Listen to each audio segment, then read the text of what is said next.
আসসালামু আলাইকুম, স্বাগতম সবাইকে। আশা করছি সবাই ভালো আছেন। আমরা আলহামদুলিল্লাহ ভালো আছি।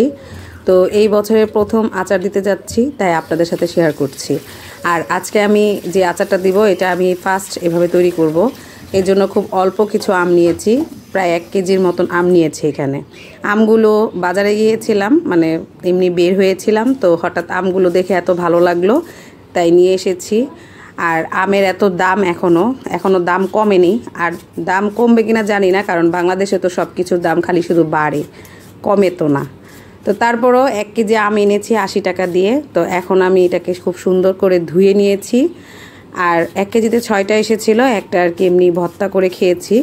আর এই 5টা দিয়ে এখন আমি আচারটা দিব। আর আমি এই আচারটা এই প্রথম দিচ্ছি। আর যে আচারটা দিব এটা আমি মানে এটার জন্য এই আমগুলো একদম পারফেক্ট, মানে হালকা আঠি লাগবে আমার, সেজন্য। তো এই তো এখন আমগুলো খুব সুন্দর করে মানে ধুয়ে ছিলে নিলাম। আর অবশ্যই আমগুলোর মধ্যে কোনো সবুজ কোনো অংশ থাকবে না। আর এই তো আমের ছিলকাগুলোর মধ্যে একটু পানি দিয়ে রেখে দিব, এটা আমি পরবর্তীতে গাছে দিব এই পানিটা।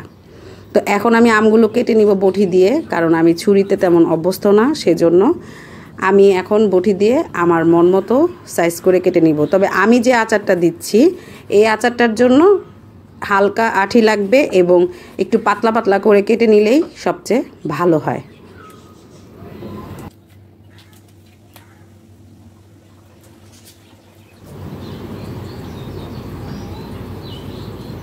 আপনারা চাইলে আরও ছোট ছোট করে কাটতে পারেন, কিন্তু আমি এভাবে লম্বা লম্বা করে কেটে নিচ্ছি। তো এই আমের মধ্যে আবার দেখা যাচ্ছে একটা আমের মধ্যে পোকা ছিল, তো এই তো আমি সেই পোকাটা ফালিয়ে দিয়েছি, মানে আমটা ফালিয়ে দিয়েছি অর্ধেকটা। তো এই তো এখন আমি এইভাবে করে কেটে নিচ্ছি সব।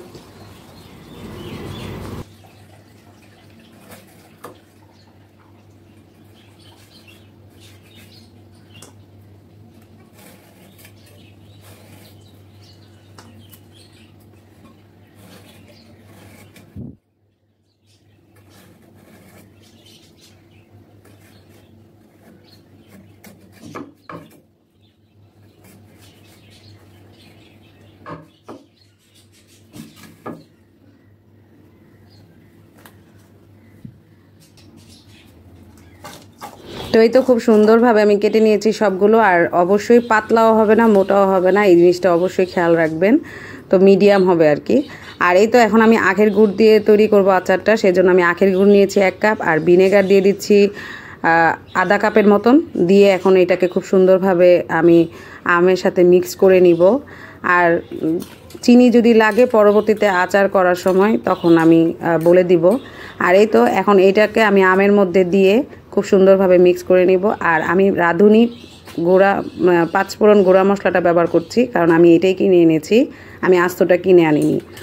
আর এই তো আর এটা এখন দিয়ে আমের সাথে আমি 1 ঘন্টার মতন রেখে দিব, ভিনেগারটা যাতে আমের ভিতরে ভালো করে ঢুকে সেজন্য, আর গুড়টাও যেন গলে আসে। আর এই তো আর লাগবে হলো অবশ্যই জিরা গুঁড়া লাগবে। যদি আপনারা আস্ত দিয়ে থাকেন 5 ফোড়ন, তাহলে ওটার সাথে আস্ত জিরা, তারপর শুকনা মরিচ আস্ত এটা দিয়ে দিতে পারেন। আমার যেহেতু শুকনা মরিচ গুঁড়া এবং জিরা গুঁড়া ভেজে করা আছে, সেজন্য আমি সেটাই ব্যবহার করব। তো এই তো এখন আমি পাইপেন বসিয়ে দিয়েছি, দিয়ে দিব সামান্য পরিমাণে সরিষার তেল, মানে 2 টেবিল চামচের মতন। এটাতে বেশি তেল লাগবে না। তো এই তো এটা দিয়ে আমি দিয়ে দিব 2টার মতন শুকনা মরিচ কেটে এবং 3টা এলাচ দিয়ে দিব। আর আমার কাছে দারচিনি ছিল না, তাই দারচিনি দেওয়া হয়নি, কিন্তু দারচিনিটা দিলেও হয়তো সুন্দর একটা ফ্লেভার আসতো। তো আমার কাছে ছিল না বলে আমি দিতে পারিনি। তো এই তো এখন আমি সুন্দরভাবে এটাকে হালকা একটু ভেজে তারপরে আমগুলো দিয়ে দিব।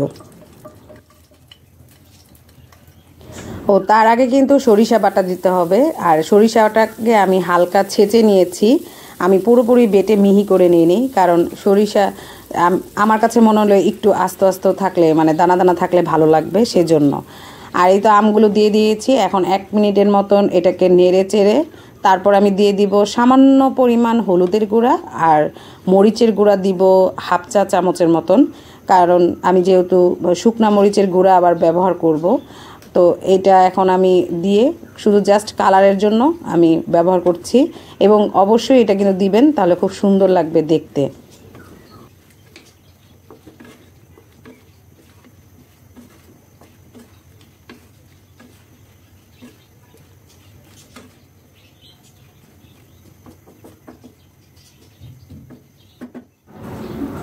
তো এখন দিয়ে দিব সাদা আর বিট লবণ মিক্স করে 1 চা চামচের মতন।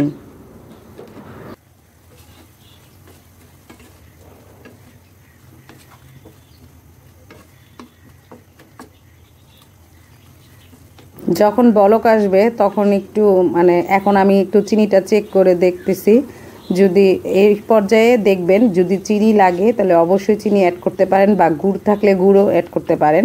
কিন্তু আমি গুড় দিয়েছি, কিন্তু আমার মনে হচ্ছে এখন আর একটু চিনি মনে হয় দিলে ভালো হবে, সেজন্য আমি 2 টেবিল চামচ চিনি দিয়ে দিব।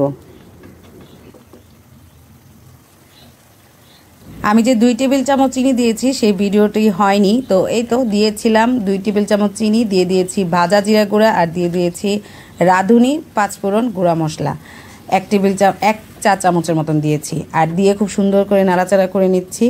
আর অলরেডি কিন্তু আচারের এত সুন্দর একটা ফ্লেভার এসেছে, মানে কি বলবো। আর খেতেও মানে আমি অলরেডি লবণ চিনি চেক করার জন্য যে 2-3 বার মানে খেয়েছি, খুবই ভালো লাগতেছে আমার কাছে। আর এত অল্প মশলা দিয়ে যে এত সুন্দর আচার তৈরি হয় আমের, আমি আসলে কি বলবো, আসলে কি এখন তো বিভিন্ন ইউটিউবে আমরা বিভিন্ন ভিডিও দেখে এগুলো আসলে শিখা, তা আমি কিন্তু অনেকগুলো ভিডিও দেখে এখন আমি আমার মন মতো আচারটা তৈরি করছিলাম আর কি। তো এই তো চিনি আবার আরও 1 টেবিল চামচ দিয়েছি, মানে মোট 3 টেবিল চামচ দিয়েছি, কারণ চিনি আমার কাছে কম লাগছে সেজন্য। আর এই তো চিলি ফ্লেক্স দিতে চেয়েছিলাম কিন্তু দিব না, কারণ আমি যে মরিচের গুঁড়াটা দিয়েছি সেটার জন্য কিন্তু পারফেক্ট ঝাল হয়ে গিয়েছে। তারপরও যারা বেশি ঝাল খায় তাদের জন্য হয়তো উপরে একটু ছিটিয়ে দিলে দেওয়া যায়, কিন্তু আমার জন্য একদম পারফেক্ট, আমি দিব না। তো আমার আচার কিন্তু কমপ্লিট, আর 1 মিনিট পরেই কিন্তু আমি চুলাটা অফ করে দিব। আর দেখতেই পাচ্ছেন খুব সুন্দর একটা কালার চলে এসেছে। তো খুব অল্প মশলা দিয়ে কিন্তু আচারটা হয়েছে এবং খুব ইয়ামি হয়েছে, এবং এটা কিন্তু অনেকেই খেয়ে অনেক প্রশংসা করেছে, তাই আপনাদের সাথেই শেয়ার করা। তো ভিডিওটি ভালো লাগলে অবশ্যই লাইক দিবেন। সবাই ভালো থাকবেন। আল্লাহ হাফেজ।